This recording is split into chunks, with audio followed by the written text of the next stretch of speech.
से मुझे ये बताओ, आज जो 2-3 चेंजेस की गई हैं, स्पेशली अब्दुल्ला शफीक को आज टीम में उन्होंने खिलाया है, 50 रन की है अब्दुल्ला शफीक ने। लेकिन सऊद शकील को कल जो टीम अनाउंस हुई उसमें नाम उनका शामिल था। फिर फ़खर जमान को ड्रॉप किया गया था, उनको दोबारा टीम में लेके आए हैं। तो चलो ये बैटर तो चेंज हुए, तो स्पिन बॉलर जो हमारे परफॉर्म नहीं कर रहे उनका क्या रोल देख रहे हैं आप? और जमान खान आज मैच खेलेंगे, उनके बारे में क्या कहना है आपका? वो तो एक अच्छी चेंज है, ठीक है, नो डाउट। उसने आप उसकी काउंटी क्रिकेट देखें तो उसने बहुत अच्छा परफॉर्म किया ओवरऑल अभी तक। जो पीएसएल से लेके अभी तक कंटिन्यूसली वो बहुत अच्छा परफॉर्म करता आ रहा है और उसको ये चांस मौका मिलना भी बहुत जरूरी था, क्योंकि ये जो 2-3 फास्ट बॉलर लगे हुए थे इनके ऊपर किसी को भी बिठाना जरूरी था।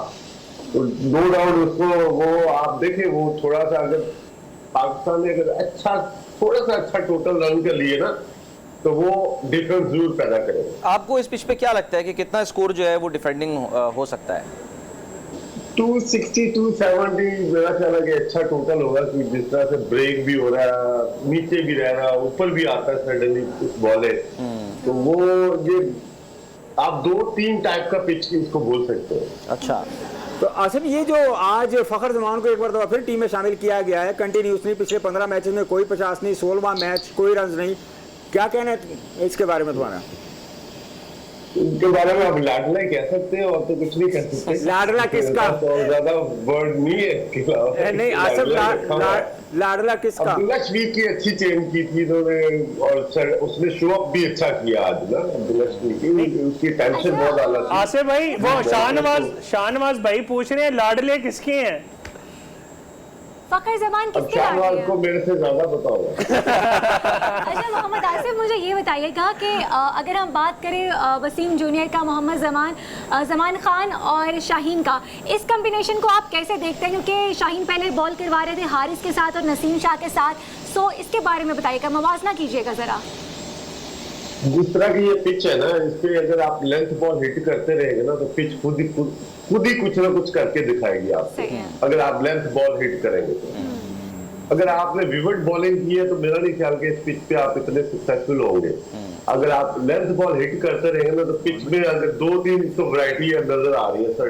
पिछले जो 20-22 ओवर का गेम हुआ है ना, उसमें आप देख सकते हैं कि बॉल ब्रेक भी हो रहा है, नीचे भी रह रहा है, ऊपर भी चला जाता है और मूवमेंट भी काफी है। तो आप सिर्फ लेंथ बॉल हिट करते रहे और फील्डिंग आपको प्रॉपर सेटअप करनी पड़ेगी। आपने मिड ऑफ कहाँ पे रखना, तो ये चीजें थोड़ी वो बहुत जरूरी है कि आप लेके चलेंगे गेम को। तो 270 260 अच्छा टोटल होगा पाकिस्तान में। आसिफ भाई ये बताएं कि कल टीम अनाउंस कर दी थी, ठीक है, और आज हम सुबह से डिस्कशन कर रहे थे, सईद भाई भी हमारे साथ मौजूद थे, तो हम जो है वो डिस्कशन जिस पे चल रही थी वो प्लेयर ज़ाहिर अनाउंस हो चुके थे।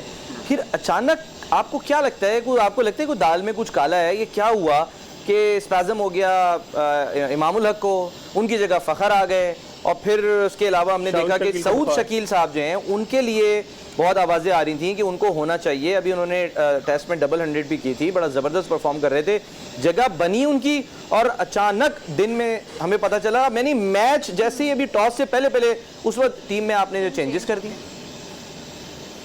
देखिए, जो वहाँ पे टीम मौजूद होती है ना, कैप्टन, कोचेस, वो जो स्टाफ है ना, उसने ग्राउंड कंडीशन देखनी होती है और फिर सडनली लड़कों की कंडीशन देखनी होती है कि क्या उसकी और यहाँ कैसा हो रही है। हाँ, इन्होंने एक रिस्क जरूर लिया है फ़खर जमान का, वो रिस्क बनता था शायद कि उन्होंने सडनली लिया हो कि चल गया तो चल गया, नहीं तो फिर साला से बाहर ही है आसिफ। तो वो रिस्क इन्होंने जरूर लिया है। हाँ जी चलो, हाँ मैं कह रहा हूँ, तो फिर अगर चल गया, नहीं तो 1 साल के लिए बाहर ही सही। अच्छा, यहाँ हारिस भी आउट हो गए, वो तो है ही था, तो वो इन्होंने रिस्क जरूर लिया। मगर देखे, वो हीट ऑफ द मोमेंट आपने डिसीजन लेने होते हैं वहां पे, क्या टीम चल रही है, क्या कोचेज बैठे हैं, उन्होंने कैप्टन, कोचेज और बीच में ऑब्वियसली मैनेजमेंट जो साथ चल रही है उस वक्त टीम के साथ, तो क्योंकि क्रूशल गेम है तो उन्होंने डिसीजन तो अच्छे लिए होंगे। Let's see. अच्छा आसिफ भाई, ये बताइएगा कि यहाँ पे मोहम्मद हारिस को भेजा गया था और उनकी विकेट ज़ाया भी चली गई है जिस पर उनको खिलाया गया था, तो बेहतर नहीं था कि उनको आखिरी ओवर्स में भेजते? उनसे पहले अगर नवाज इफ्तिखार को भेज देते, वो रोटेशन और स्ट्राइक कर लेते और ये विकेट ना जाती। देखिए उसको पहले खिला देते या बाद में खिला देते, इसमें बट की बात है, क्योंकि जिस तरह का वो प्ले था वो थोड़ा सा पिच उसके लिए वो सूटेबल नहीं था। अच्छा। ठीक है, जिस तरह की ये पिच थी उस बॉल के बल्ले पे नाइसली नहीं आ रहा। आपको थोड़ा टाइम लेके वहां पे स्टैंड करके खेल के रन बनाना पड़ेंगे। ये पिच इस तरह का है कि आपको वहां पे टाइम किल करना पड़ेगा। इस तरह का पिच नहीं अगर सीधा गए और बल्ले पे बॉल आ रही है, वो नहीं है, आपको स्ट्रगल करना पड़ेगा वहां पे। तो ये स्ट्रगलिंग टाइम होता है। इस तरह का ये जिस तरह अब्दुल्ला शफीक ने टाइम गुजारा है तो रन की है ना उसके पीछे, तो यही करना पड़ेगा अगले बैट्समैन लोगों को। बिल्कुल, अल्लाह करे ऐसा हो। अच्छा आसिफ भाई ये बताएं, हम जब सईद भाई होते हैं हमारे साथ इस ट्रांसमिशन में तो हम अक्सर कमेंट भी आते हैं, लोगों के सवाल भी करते हैं और हम भी उनसे ये पूछते हैं कि सईद अजमल के बाद अब कोई दूसरा सईद अजमल हमने तैयार किया, तो यही सवाल आपसे है कि मोहम्मद आसिफ के बाद क्या कोई नया मोहम्मद आसिफ आपको खुद नजर आता है, नजर आ रहा है आता हुआ? इस तरह नहीं होता, शायद कोई आ भी सकता है, और आपको उस तरह की मेहनत चाहिए, उस तरह का टाइम पीरियड चाहिए, जिस तरह की आपने स्ट्रगल की थी उस तरह का। देखिए मेरी बॉलें ना 3 तरह से मैं डिलीवर करता था, मेरी 3 तरह से वेरिएशन होती थी। आपको तो एक ही बॉल नजर आ रही होगी, मोहम्मद आसिफ ने बॉल कर दिया, मगर वेरिएशन 3 तरह की होती थी उसमें। अब वो समझने की बात है कि बैट्समैन किस तरह से मुझे लेते थे, इजी लेते थे या हार्डली लेते थे, मगर मेरे बॉल फेंकने का जो तरीका था वो 3 तरह का होता था। वो कौन सा 3 तरीका था? बैट्समैन, खैर किसी बैटर ने आपको पूरी दुनिया में अभी तक इजी तो नहीं लिया, आपने वैसे बैटर्स को इजी लिया, तो कोई एक तरीका हमें भी बता दे हमारे यंगस्टर्स के लिए, या इसके लिए अमेरिका आना पड़ेगा? तरीके से बॉल रिलीजिंग पोजीशन जो थी ना वो मेरी बहुत अच्छी थी एक्चुअली। जहां से मेरा बॉल आता था वहां पे कम बॉलर्स के बॉल वहां से आते थे कि अंपायर के सर के ऊपर से आता था। ठीक है, वहां पे बैट्समैन के पास टाइम बहुत कम होता था। वही वो छोटी चीजें होती है, आपने कहाँ से बॉल रिलीज करना है, और मैं बताता भी रहता हूँ बच्चों को भी जो जहाँ पे मुझे मौका मिलता है। बिल्कुल, हमने अभी एक टाइम होता है तो बताता भी रहता हूँ। ज़बरदस्त, हमने अभी ऐसे देखा कि इसी टूर्नामेंट में कि बुमराह को बड़ा क्लोजअप करके और दिखा के उन्होंने दिखाया कि जी वो किस तरह से अपने हाथ को एक ही पोजीशन में रखकर सिर्फ रिस्ट जो है ना कलाई उसका एंगल चेंज करता है तो वो इन स्विंग और आउट स्विंग होती है। आसिफ भाई जी सॉरी, मैं आवाज कट गई आपकी। अब अच्छा, मैं कहा कि हमने देखा कि जैसे बुमराह को बाकायदा इस टूर्नामेंट में क्लोजअप करके दिखाया गया कि किस तरह से बुमराह जो है वो अपना हाथ का एंगल तो सीधा रखते हैं बॉल कराने से पहले, लेकिन सिर्फ कलाई का एंगल जो है ना वो थोड़ा सा टिल्ट होता है राइट या लेफ्ट पे, तो उससे वो इन स्विंग और आउट स्विंग होती है।